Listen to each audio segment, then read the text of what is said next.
গোলক গ্রাম 0 কিমি। অর্জুনপুর যাওয়ার পথে জ্যামটা দেখো জাস্ট তোমরা। ভাই কোথায় যাচ্ছি আমরা? এ তো গলি আর শেষ হচ্ছে না। গলির ভেতর দিয়ে যাচ্ছি চারিদিকে, মানে দুদিকে বাড়ি ঘর। নমস্কার, আমি সঞ্জয়, আপনাদের সকলকে আমার চ্যানেলে স্বাগত জানাই। আমরা এখন চলে এসেছি কাঁচরাপাড়া স্টেশন।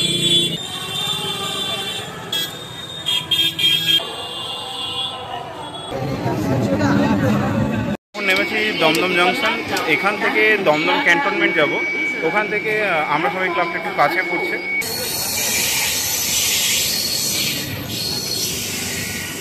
এখন দমদম ক্যান্টনমেন্ট থেকে বেরিয়ে হাঁটা ধরেছি। তো তোমরা এখান থেকে অটো বা টোটো রিজার্ভ করে নেবে, দিয়ে ডাইরেক্ট যেতে পারবে। লাঞ্চ সেরে ফেললাম, তো 3-3.5 কিলোমিটার আছে। তো ভাবলাম একটু খাওয়া দাওয়ার পর একটু হেঁটেই যাই। এমনিতেও ভিড়ে হাঁটতে হবে আজকে। এখানে রাস্তার ধারে এই সুন্দর পূজা মণ্ডপটি দেখতে পেলাম, যেখানকার মাতৃ প্রতিমা সেজে উঠেছেন ডাকের সাজে। খুব সুন্দর লাগছে দেখতে।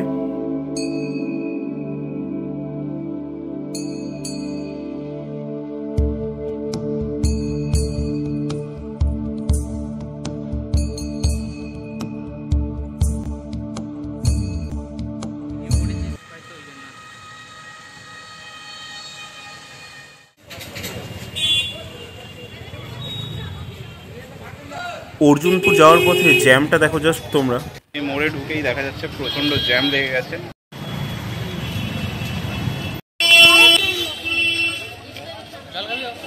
তো অবশেষে খুঁজে পেলাম অর্জুনপুর আমরা সবাই। এভাবে প্রত্যেকটা জায়গায় ওনারা ব্যানারের মাধ্যমে রুট গাইড করে দিয়েছেন, এতে করে সকলের একটু সুবিধা হচ্ছে। এই রাস্তা দিয়ে যেতে যেতেই বাঁ দিকে একটা সুন্দর দুর্গা প্রতিমা দেখতে পেলাম, তোমাদেরও দেখাই।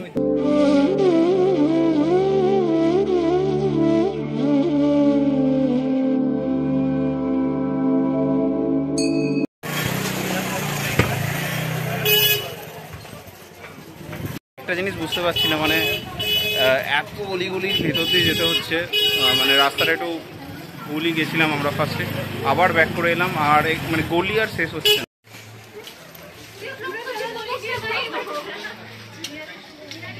ভাই কোথায় যাচ্ছি আমরা? এ তো গলি আর শেষ হচ্ছে না।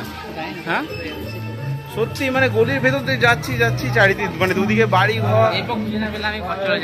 না না ভাই, প্রায় চলে এসেছি আমরা। হ্যাঁ, আমরা সবাই ক্লাব।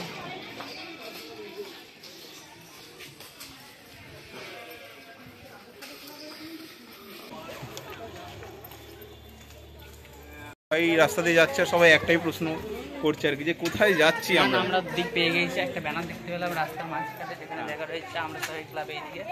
সুতরাং আশা করছি পেয়ে গেছি, আমরা ব্যানারটা দেখা যাচ্ছে একদম। তো আমরা প্রায় চলে এসেছি। আমরা এলাম এই গলিটা দিয়ে, আর এটা দিয়ে সবাই আসছে। এই রাস্তা দিয়ে বেরিয়ে প্রথমেই আমরা পেলাম অর্জুনপুর অধিবাসী বৃন্দের একটি পূজা মণ্ডপ, যেটার এবছরের থিম হচ্ছে গোলক গ্রাম। তো প্যান্ডেলটা বাইরে থেকে দেখতে বেশ কালারফুল লাগছে।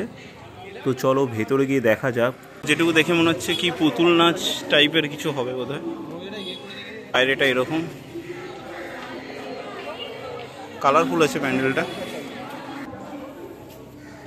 আর এখানটায় মানে একজন শুয়ে আছেন, একজন টেবিল নিয়ে বসে আছেন, আর একটা ফ্যান ঝুলছে। গোলক গ্রাম 0 কিমি। এবার ওপরে উঠতে হবে।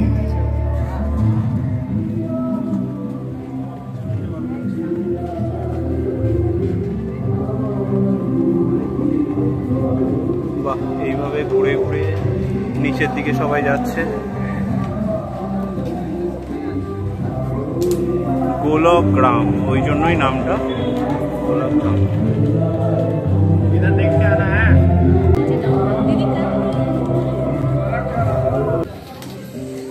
আর একটু লাইট থাকলে ভালো লাগতো।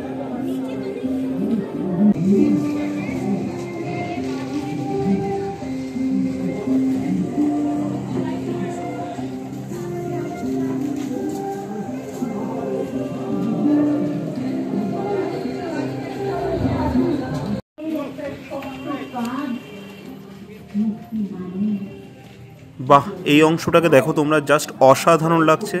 একটা বড় সাইজের হেরিকেন রয়েছে আর তার চারপাশে এইভাবে খোলা বইগুলো ঘুরছে, খুব সুন্দর লাগছে দেখতে।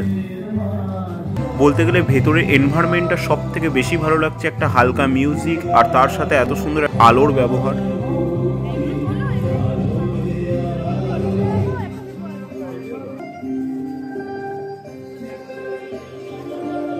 এই অংশটাকে দেখো তোমরা, মা লেখা রয়েছে এবং ওপরে রয়েছে মায়ের আঁচল।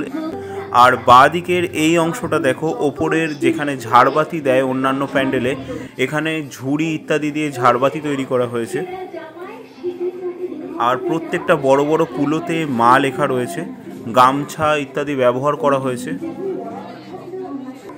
আর প্যান্ডেলের এই অংশেই রয়েছেন খুব সুন্দর একটি মাতৃ প্রতিমা, একচালা, সেই আগেকার দিনের ঘরের দুর্গা মনে হচ্ছে। আর এই অংশে লাইটিংটা বেশ অন্যরকম করেছে, দুদিকে দুরকম আলো জ্বলছে, পেছনে এবং সামনে একবার অন হচ্ছে একবার অফ হচ্ছে। আর সব থেকে ভালো লাগলো ওপরের এই ঝাড়বাতির অংশটা। আমরা সবাই যাওয়ার আগেই একটা ছোট প্যান্ডেল পেলাম, থিমটা করেছে গোলকগ্রাম। সত্যি খুব ভালো লাগলো, একটা আলাদা বেশ একটা সফটনেস রয়েছে ভেতরে। আর হ্যাঁ, এটা গ্রাম্য পরিবেশ। কেমন লাগলো বল তোর? ভালো লাগে, ডিসেন্ট একদম। আমরা যেখানে মেন জায়গা যাবো সেটাই খুঁজে পাচ্ছি না, যে আমরা সবাই ক্লাব খুঁজে পাচ্ছি না, অনেকক্ষণ ধরে খোঁজার চেষ্টা করছি। সত্যি তাই, অনেক ঘুরে ঘুরে তারপরে এই প্যান্ডেলের মধ্যে ঢুকলাম। তবে এটার একটা জিনিস ভালো লাগলো, সেটা হচ্ছে ওই যখন আমরা এন্ট্রি দিয়ে মানে সিঁড়ির মতো যেটা উপর থেকে নিচে নামলাম, আবার নিচ থেকে উপরে, এটা বেশি ভালো লাগলো। তো চলো এরপর গোলকগ্রাম থেকে তোমাদের নিয়ে যাই যে ঠাকুর দেখার জন্য এতক্ষণ ধরে ওয়েট করে আছি আমরাও এবং তোমরাও, সেই অর্জুনপুর আমরা সবাই ক্লাব, যেটা তোমরা পরবর্তী ভিডিওতে দেখতে পাবে। তাই এই ভিডিওটা এখানেই শেষ করছি। এই পূজা মণ্ডপটা তোমাদের কেমন লাগলো কমেন্টে অবশ্যই জানিও।